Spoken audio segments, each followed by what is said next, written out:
Saksakallan gunarnavasya Vande Guru Sri Charanarabindam.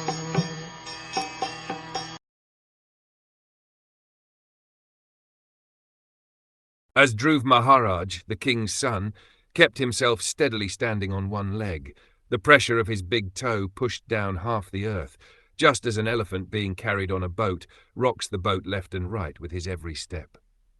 The most significant expression in this verse is Parthivabhaka, son of the king. When Dhruva Maharaj was at home, although he was a king's son, he was prevented from getting on the lap of his father. But when he became advanced in self-realization or devotional service, by the pressure of his toe, he could push down the whole earth. That is the difference between ordinary consciousness and Krishna consciousness.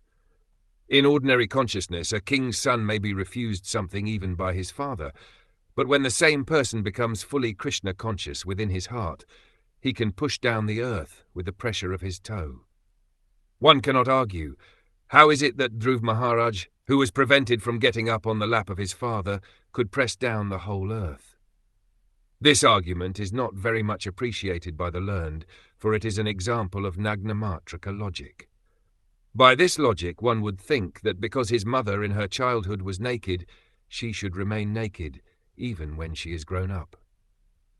The stepmother of Dhruva Maharaj might have been thinking in a similar way. Since she had refused to allow him to get up on the lap of his father, how could Dhruva perform such wonderful activities as pressing down the whole earth?